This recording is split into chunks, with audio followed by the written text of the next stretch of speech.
నమస్తే అమ్మా. నమస్తే అమ్మా. అమ్మ, సాధారణంగా హ్మ్.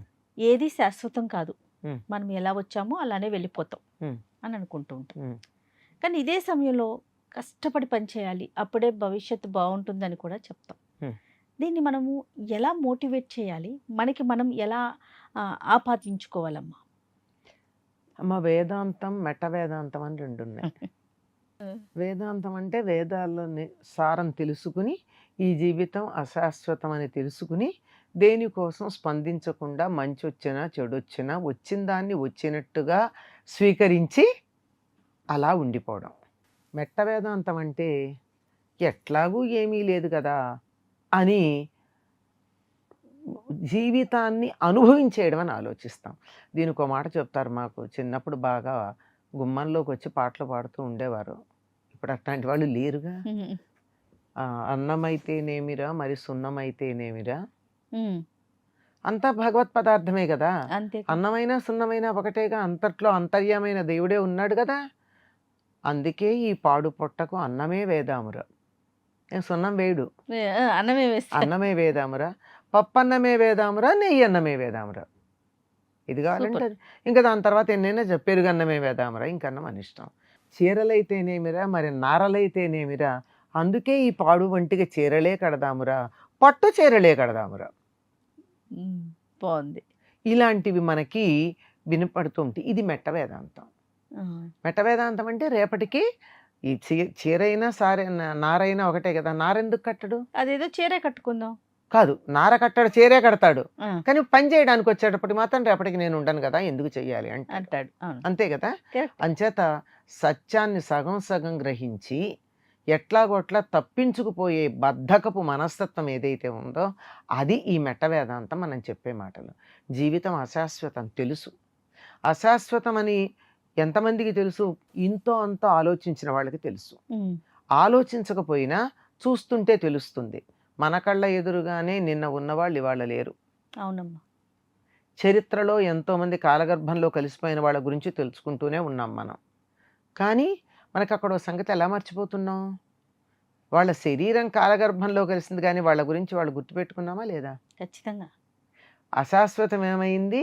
ఈ శరీరం మాత్రమే అశాశ్వతమైంది. అది గుర్తుంచుకోవాలి. అందుకు నేను చెప్పింది సూపర్.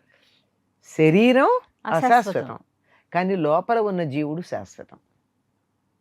ఈ శరీరం వదిలేస్తాం, మరో శరీరం ధరిస్తాం. ఖచ్చితంగా. అంతేగాని చచ్చిపోయిన వాడు పుట్టకుండా మానడు కదా. పుట్టేటప్పుడు మంచి శరీరంతో పుడతాడు. ఎలాంటి శరీరం కావాలనుకుంటాడో అట్లాంటి శరీరంతోనే పుడతాడు. కనుక ఈ సంగతిని గుర్తుపెట్టుకోవాలి. కంటికి కనపడుతూ ఉన్నది ఏదైతే ఉందో ఇదంతా అశాశ్వతం, భ్రమ. ఎట్లాంటిది అంటే దీనికి చక్కని ఉదాహరణ ఉంది. మన ఫ్యాన్ ఉందమ్మా. మొదటిసారి ఫ్యాన్ చూస్తున్నారు ఎవరో. కొండ ప్రాంతం వాళ్ళకి ఫ్యానులు తెలియవు. వాళ్ళు ఇక్కడికి వచ్చారు మొదటిసారి. పిల్లవాడు ఫ్యాన్ చూస్తున్నాడు. ఫ్యాన్ ఆన్లో ఉండగా చూశాడు. చూసి ఫ్యాన్ అంటే ఎట్లా ఉంటుంది అని అడిగితే ఏం చెప్తాడమ్మా? ఒక పళ్ళెంలాగా ఉంటుంది అంటాడు. కానీ వాస్తవం ఏమిటి? 3 4 రెక్కలు. ఇంతే. శాశ్వతానికి అశాశ్వతానికి, సత్యానికి భ్రమకి, నిజానికి మాయకి ఉన్న తేడా ఇంతే. కన్ను మనని ఎన్నోసార్లు మోసం చేస్తుంది కదా. దాని వెనక ఉన్న యథార్థం ఏదైతే ఉందో అది తెలుసుకోవడం అన్నది చెయ్యమని చెప్పడమే ఈ జీవితం అశాశ్వతం అని చెప్పడం. ఈ జీవితం అశాశ్వతం అన్నారు. అసలు కాదు, అసలు జీవితం అశాశ్వతం కాదు. ఈ జీవితం అశాశ్వతం. ఇది ఎంతో కాలం ఉండదు. దీనికి ఏదో టైం పీరియడ్ ఉంది. ఎంతంటే 60 ఏళ్ళో 70 ఏళ్ళో 90 ఏళ్ళో. ఇవాళ్లే విన్నాం మనం 104 ఏళ్ళు ఆయన నవ్వుకుంటూ శరీరం వదిలేడని. 104 ఏళ్ళో 120 ఏళ్ళో ఎంతో కొంత ఉండొచ్చు. కానీ ఆ తర్వాత ఉండదు. ఇది సత్యం. కానీ అంతకాలం ఉండాలి కదా నువ్వు. మరి ఏది లేకుండా ఎలా ఉంటావు? నిజమైనటువంటి వేదాంతి అయిన వాడు, జ్ఞానం కలిగిన వాడు, ఆత్మజ్ఞానం కలిగినటువంటి వాడు, వాడు నిజంగా ఇదంతా శాశ్వతమని రియలైజ్ అయ్యి కదలకుండా కూర్చుంటాడు. ఎవరన్నా పెడితే తింటాడు, పెట్టకపోతే తినడు. అవును. మరి నువ్వు అశాశ్వతం కదా, నాకు మోటివేషన్ అక్కర్లేదు, నేను ఈ జీవితానికి కోసం ఏమీ చెయ్యను, అంత అశాశ్వతమైన జీవితం కోసం నేనేం చేస్తానంటే ఏమీ చేయకు, తినను కూడా తినకు. తినకుండా ఉండగలవా? అస్సలు ఉండలేం కదా. ఒక్క పూట తినడానికి మాత్రం ముందుకు వస్తారు. జీవితం అశాశ్వతం గనక నేను ఏమీ చెయ్యను అనేటటువంటి ఒక మాట చెప్తారు. అవును. అంటే సెల్ఫ్ కాంట్రడిక్టరీ. నీది హాఫ్ నాలెడ్జి, హాఫ్ కూడా కాదు, ఇంకా తక్కువ. కనుక తొందరపడి నీ మనసుకి పరిపక్వత రాకుండా, అంటే మెచ్యూరిటీ అంటారు, మెచ్యూరిటీ రాకుండా వేదాంతపరమైనటువంటి విషయాల గురించి ఇచ్చినటువంటి మాటల్ని నీ అతి తక్కువ జ్ఞానంతో సమన్వయం చేసి అయోమయం కావద్దు, అర్థం చేసుకో. అంతే కదా. అవునమ్మా. పిల్లలు అంటూ ఉంటారు, అంతా రాసి పెట్టే ఉంటుందన్నారు కదా, నేను పాస్ అవ్వాలనుంటే పాస్ అవుతాను, ఫెయిల్ అవ్వాలనుంటే ఫెయిల్ అవుతాను, నేను చదవను, దేవుడు రాసేసాడు కదా అని. దేవుడు రాశాడు కానీ చివరి పేజీ ఒకటి ఉంది నాయన చూడు, అందులో ఇదంతా నువ్వు ప్రయత్నం చేస్తే జరిగేది అని ఉంది అందులో. అంతే. ఆ చివరి పేజీ చదవకుండా నువ్వు మొదటి పేజీలు బట్టి చెప్తున్నావు, నువ్వు ప్రయత్నం చేయకపోతే ఏం జరుగుతుంది? ఏమీ జరగదు. చేత శాశ్వతం అశాశ్వతం అన్నది మన కంటికి కనపడుతున్నది అశాశ్వతం, దాని వెనకాల శాశ్వతమైన సత్యం ఉంది, గుర్తుంచుకోమని చెప్తున్నారు. సూపర్ అమ్మా. అదే. ఎక్సలెంట్. నమస్తే అమ్మా.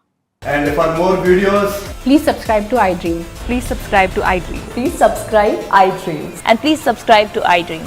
For more videos, subscribe to iDream. please like, share and subscribe to the channel. Congratulations, iDream. Subscribe to iDream. Subscribe to iDream.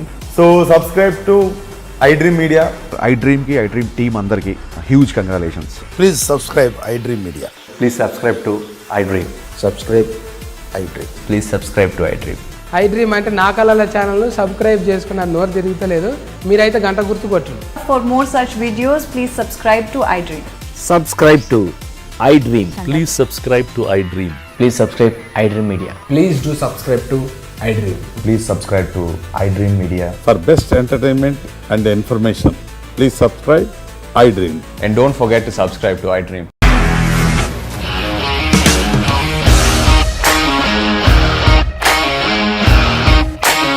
ఇండస్ట్రీలో కమిట్మెంట్ ఇష్యూస్ వస్తే నీకు కూడా వచ్చినట్టు మార్నింగ్ తీసుకెళ్ళాలంటే కొద్ది పడేస్తారు.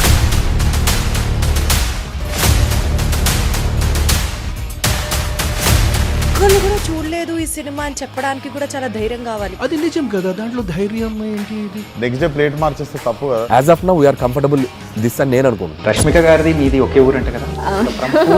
నీకు కోపం వచ్చిందంటే బాగా తిట్టేత్తరా? తిట్టేద్దామండి. నిజంగా గేమ్ ని ఎలా చేంజ్ చేయగలిగారు? ఏపీఎస్ఎఫ్సి వాళ్ళకి 6 నెలల్లో నేను 6 లక్షలు కట్టా. బిజినెస్ చేయాలనుకుంటే it is as difficult as riding a tiger.